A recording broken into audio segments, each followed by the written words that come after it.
Jehovah's Witnesses claim to be the most honest religion on earth.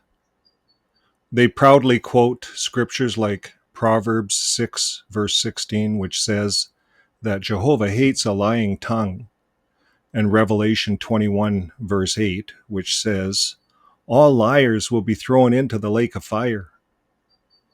But when their lawyers get caught misleading the court, the tune suddenly changes. Today, we're going to show you how Watchtower has twisted Scripture to justify lying in a legal battle or legal battles for decades, using something they call Theocratic warfare. Well, let's start with what they actually teach. The Watchtower, February 1st, 1956, page 86 says, it is proper to cover over our arrangements for the work that God commands us to do if the wolfish foes draw wrong conclusions from our maneuvers to outwit them. No harm has been done to them by the harmless sheep. So did you get that, folks? Right here. It is proper to cover over our arrangements, for the work God has commanded us to do. So lie, you see, to lie about what you're doing. This is what it says in their February 1st. So let's go to the next one. Watchtower, June 1st, 1960, question from the readers. It says, in quotations, there is one exception, however, that the Christian must ever bear in mind. As a soldier of Christ, he is in theocratic warfare. It is proper to hide the truth from God's enemies. As you see, folks, in quotations there is not a scripture. It's taken from the Watchtower, the June 1st edition, 1960, way back then. And it's just questions from the readers. But yet, this is the Bible that the Watchtower people use.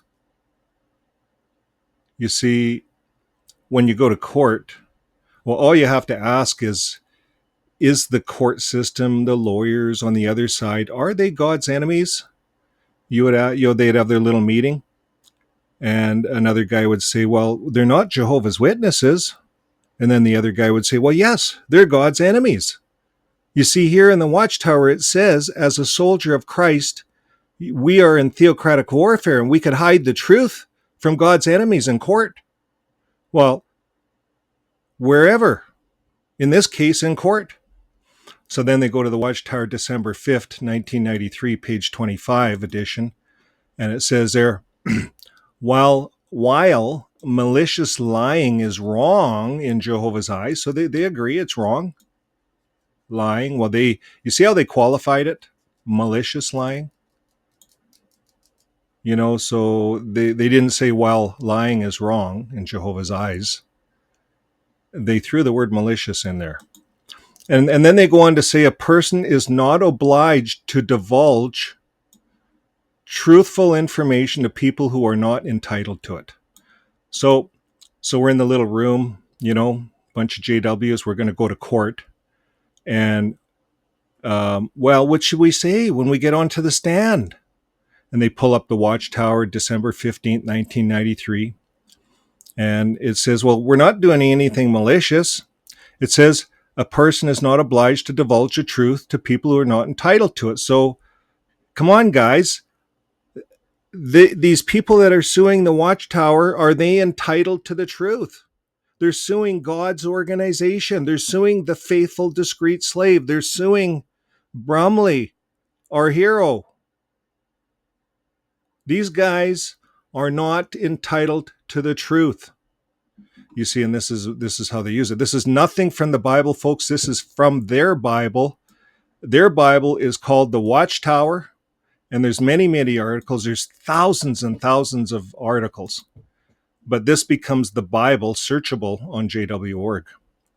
And let's go on. To justify this, Watchtower often points to Rahab, who lied to protect Israelite spies. But here's the difference. Rahab lied to save lives in wartime. Did you get that? She lied to save some lives.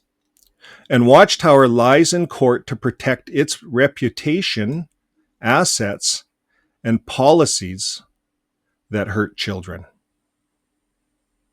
Big difference, you see, between Rachel and the Watchtower. And yet the Watchtower is always pointing to Rahab. Look, she lied. Rahab lied. She was on God's side.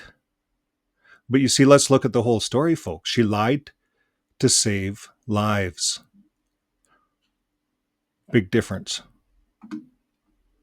Watchtower lies to protect its assets, its reputation, policies. And its two witness policies hurt a lot of children. Ruined their lives. Some commit suicide. Big difference. Big difference. Okay, let's move on. The two witness rule. We're going to look at this. Is it civil or criminal? The two witness rule? Well, let's talk about the two witness rule.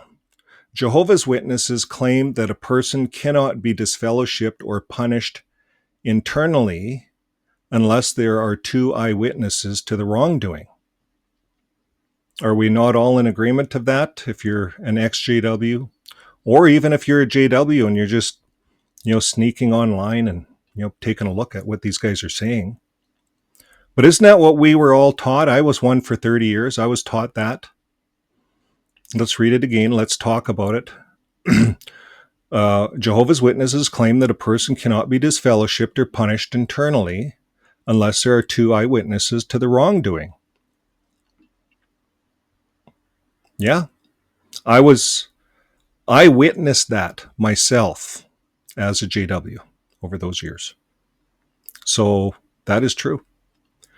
Now, Jehovah's Witnesses quote scriptures like Deuteronomy 19, verse 15, which says, and here's what it says, "No single witness may convict another for any error or sin that he may commit. And on the testimony of two witnesses or on the testimony of three witnesses, a matter should be established." So that's what Deuteronomy 19, verse 15 says. No single witness may convict another for any error or sin he may commit. Only on the testimony of two or three. So, but what they don't tell you, what JW they don't tell you this, in the Bible, not all matters required congregational investigation. And when it came to criminal matters like CSA, the penalty wasn't disfellowshipping, it was death. Deuteronomy 17, verse 6 says, this is Deuteronomy 17, verse 6 in the New World Translation. It says, "At the testimony of two witnesses or three witnesses, the one who is to die should be put to death. And he must not be put to death at the testimony of only one witness." So this law applied to criminal trials, not civil disputes. So today we don't put people to death, but we do report criminal acts to the authorities, to the police. Now, Jehovah's Witnesses use the two-witness rule to silence victims of abuse. They treat CSA like it's a private sin, not a felony. But even their own publications show that they understand multiple forms of evidence can establish a matter. So why not use that same logic when children are being hurt? It's a good question. Jehovah's Witnesses do understand that multiple forms of evidence can establish a matter in different ways. So what does God say about lying? Well, let's talk about how serious lying really is in the Bible. Proverbs 6, verses 16 to 19, New World Translation.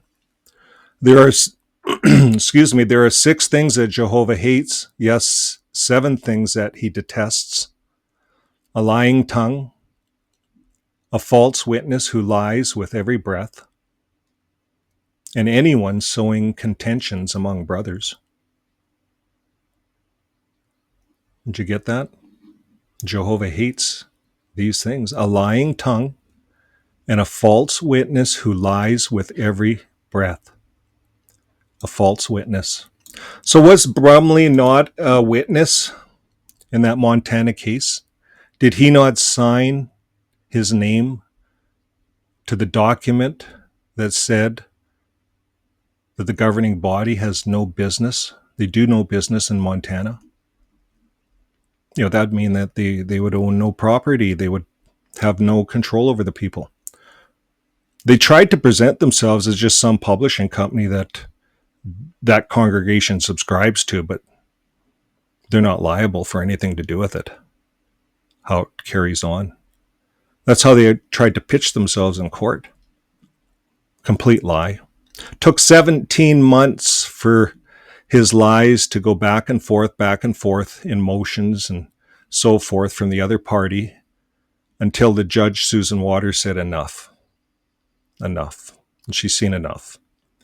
And that's when Brumley was exposed. Now we look at Revelation 21 and verse 8. It says, "But as for the cowards and those without faith and all the liars, their portion will be in the lake that burns with fire and sulfur." And Psalms 101 verse 7 says, "No one who practiced deceit," it says, "no one who practiced deceit will dwell in my house. No one who speaks falsely will stand in my presence." Isn't that what Brumley did in the Montana court system? And he did that not on his own, folks. Let's keep that in mind. He did that with the Watchtower behind him. And then the Watchtower, they knew this was coming, that he lost his appeal, so they print this big article in July about him, telling more things about Brumley, how honorable he is, and this would counteract any publicity like this video you're seeing right now would counteract it. And that's how the Watchtower works, legally. They're legally establishing their news so that their people just read about Brumley in the Watchtower. They're not going to believe any of this stuff unless you believe the Bible. So that's why, folks, we're using the Bible today. A lot of JWs have come online and they're wondering about this stuff, asking questions about the Bible. What does the Bible say? So that's what we're doing. We're looking over the Bible. Paul says in 1 Corinthians 5 and 11, "But I am writing you not to associate with anyone who is called a brother who is sexually immoral or a reviler or a swindler, not even eating with such a man." And isn't that what Brumley was trying to do, is swindle the payout away from the victims that were abused within their organization because elders followed their rules, their two-witness rule? Now, how is it that Jehovah's Witnesses will disfellowship someone for having a toast or for smoking a cigarette, but not for covering up child abuse with lies in court? So, of course, the toast thing, folks, is all over. That's a little bit of a joke. But, several weeks ago, before they came out with the broadcast allowing toasts, you could be disciplined for toasting, summoning the demons in, right, to the congregation or whatever. And that's how they viewed it up until just a week ago, maybe. Smoking a cigarette. What about going to a birthday party or eating a piece of birthday cake? You could get disciplined, but yet not for covering up child abuse with lies in court. You see, Brumley, he's exonerated in the July magazine. But yet this is what he's done, covered up child abuse with lies in court.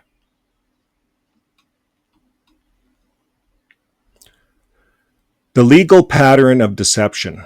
Philip Brumley, Watchtower's lead attorney, was sanctioned under the U.S. Code 28, 1927 for unreasonably and vexatiously multiplying court proceedings.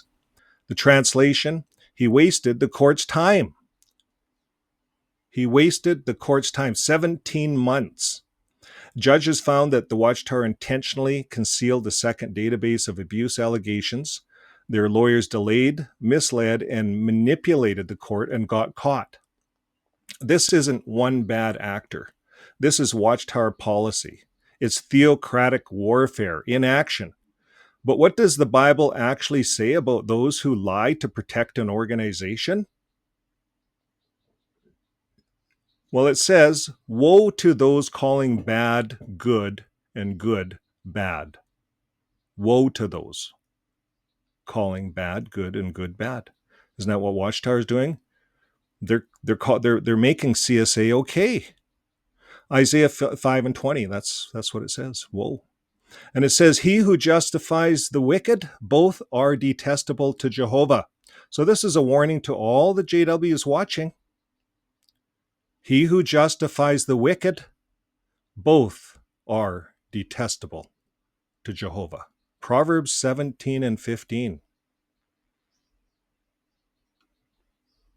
Well, folks, they will say, we're being prosecuted. And they will say, Satan's attacking Jehovah's organization. So, did I get that right? They will say, we're being persecuted. They will say, Satan's attacking Jehovah's organization. This is what people are going to say when they see these types of videos. But here's the truth. Jesus didn't cover up crimes. Jesus didn't lie to courts. And Jesus never made rules that silenced the victims of predators. John 18 and 37 says, everyone on the side of the truth listens to my voice. Well, folks, if you're still inside this religion or just waking up, remember this. Loyalty to truth is more important. It's more important than loyalty to any man or organization. Now, I'm going to repeat that. Loyalty to truth is more important than loyalty to any man or organization. It's more important than going through and flipping through JW.org to figure out how you can lie to protect yourself because you're viewing everyone out there as enemies. You see, that's not truth. That's not loyalty to truth. That's loyalty to a man-made organization that built their own Bible, and they call it the Watchtower. So join us for a follow-up video where we will go verse by verse through the JW New World Translation and expose how they've weaponized Scripture to protect predators. Thanks for watching. Subscribe if this helped you. And as always, live your life with love.